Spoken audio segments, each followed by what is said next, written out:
Okay, I needed to make one more video before I go to sleep. I was about to go to sleep, but then I realized this was gonna stay on my mind until I make this video. But this was kind of like asking. I think I was going to answer a question to a comment that I saw on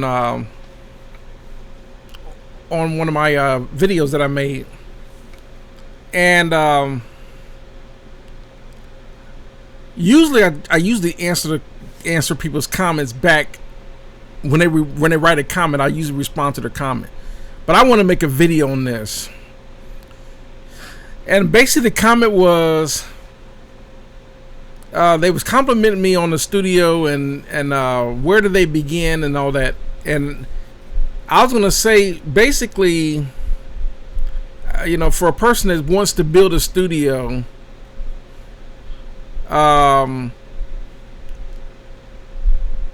it can be overwhelming if you're using YouTube to research, because there's so much. It's so many options, and then sometimes it can make a person feel like did they pick the right choice.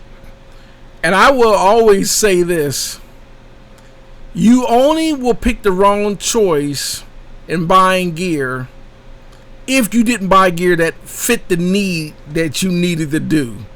Other than that, if you bought gear and it fit and it basically it meets the criteria of the needs that you need to meet, you bought the right gear. Because this thing is like, how deep do you want to go down the rabbit hole? Because it'll lead to one thing. It'll lead to frustration. It can lead to GAS, which means gear acquisition syndrome. It can lead to a whole lot of things that you probably will start becoming overwhelmed with, simply because you can buy all the gear in the world, but none of that matters if you don't make any good music. You don't have any good talent.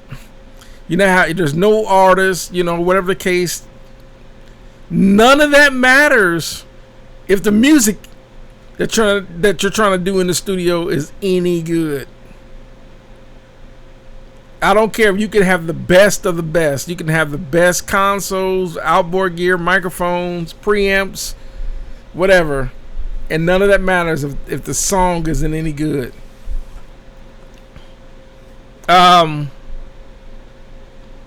Because when it comes to choices of gear, there are hundreds of it, thousands of it.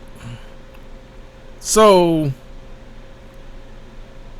it's kind of like, if you want to get, it depends on how you want, your studio to look.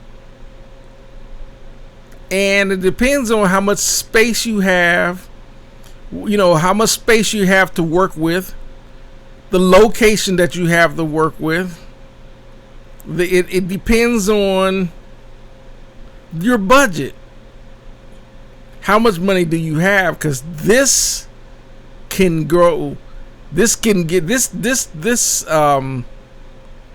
investing in your studio can grow more than you can get on your ROA or ROI, return on investment. Basically, you can spend millions of dollars on a recording studio and never have any clients to get a return on your investment. If you want to open up to be a rented studio, in other words, you're going to rent it out. If you want to do it for private use or whatever, even if you build a home project studio to do your own personal projects, it does no good if you're not putting out any music. Unless you just want to do it for hobby. And I would tell anyone, if you're going to do it for a hobby, don't spend hardly any money. I did a video that said this home studio setup is probably more than enough for doing professional recordings. It consists of just all I had was a couple of very affordable interfaces, a MIDI controller, a little tiny mixer, some speakers, some JBL monitors, very affordable tube microphone, and some headphones, and that generally all the basic stuff, and that was it. There's no outboard gear, there's no console, nothing like that. That's if you're gonna do a home project studio, do personal stuff. I would say buy gear like that and just use the software, use the mixer and the software, and just use plugins, and become really good at mastering the software and mastering the mixing console, and learn how to use plugins before you start spending lots and lots of money. There are people that will buy lots and lots of money, or buy lots and lots. How can you buy lots and lots of money when you are? There are a lot of people that will buy lots and lots of gear, and they bought expensive gear and don't even know how to use it.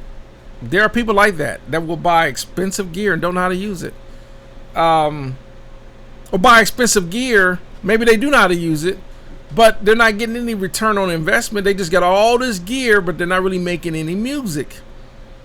And it's very easy to do. Like, I made a lot of music. I haven't been making music like I used to, simply because I've gotten into these teaching videos and these YouTube videos. So it really, my creativity hasn't really been there. So last, and I'm going to end the video. Like I said, I want to make this, 10 minutes, something like that. I don't want to make this so basically, if you start researching all the categories of stuff for your studio, you'll notice that it starts to go from super expensive. And there are people that do videos on the to super, they go from super expensive to very affordable and cheap. And there are lots of videos showing, no matter what the price range is, their reviews, thoughts, and let you hear the gear and all that. And a lot of times, when you listen to thousands of microphones, or thousands of preamps, or thousands of EQs, or thousands of compressors, and so forth, your ears start to become mute to the quality between a $3,000 or $10,000 microphone and a $250 microphone. That's really an overall. Sometimes the details of some of this gear that people are reviewing, between whether it's a $200 piece of gear or a $5,000 piece of gear, I will always say this: the details between whether they're saying yes, you can do well with a $200 piece of gear or well with a $5,000 piece of gear. The thing is, because of what people are listening to music, the sources that people are listening to music that they're using, you're not going to hear a lot of the details between a $200 piece of gear and a $5,000 piece of gear, because what they're using isn't that good. For example, if someone always try to listen to stuff and they're trying to make comparisons using an Android or an iPhone, and that's all they use to listen to stuff, it would be impossible for them. It would be impossible for them to hear every single details that you're hearing in your studio. Listen to your studio monitors. You're going to hear way more details in your studio monitors than someone would on an Android or iPhone. Now, they might hear a little bit more details in earbuds, but it just depends on the medium that they're listening to, the media. They're listening to some high quality speakers. Yeah, they're gonna hear more details. So that matters too. What listening formats are people listening to? If they're listening to high quality, high fidelity, high end stereo systems, or they're definitely going to hear more details than if you're trying to listen to the same music on a pair of computer speakers. Um, so really, it really boils down to. It really boils down to when you become better ear trained, then your ears start to know what you're listening for. I'm going to end the video with this. You gotta kind of know how to use the gear in order to hear the gear. And that will definitely lead you to the choices of what gear suits your needs. So it's kind of like that, really. It's kind of like if you don't know how to use the gear, you're definitely not going to know how to hear the gear to make choices of gear that you might need. So I would definitely say, it's kind of like anything. You really don't want to go big until you learn the basics, and then it's kind of like we used to say in the Army, crawl, walk, and run phase. You gotta crawl first like a baby, then you can start walking, then you're ready to run. You gotta start with the basics, the crawling phase. Once you learn the basics, now you're ready to walk, and then as you get better, then you're ready to run. Then you start moving into, okay, now this preamp, I need to get it. I know what I'm listening for, so I'm gonna go ahead and listen for better quality preamps because I know exactly what I'm trying to achieve.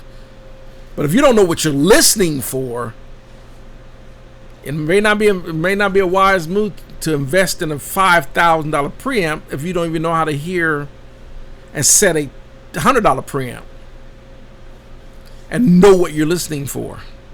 So once again, I'm in on this note. You got to know how to use the gear and know what the gear and what it does and how to use it in order to hear the gear. And that's knowing what the gear's, what its potential is. Then you're ready to make decisions from there when it comes to upgrading. I think that's gonna do it for this video. But that's what I would start. So, let me say one last thing. The basics, once again, is basically what your budget is and what space are you going to be working with. So if you got a really good large space, then you got to treat that space, and then you got to look at your budget for that too.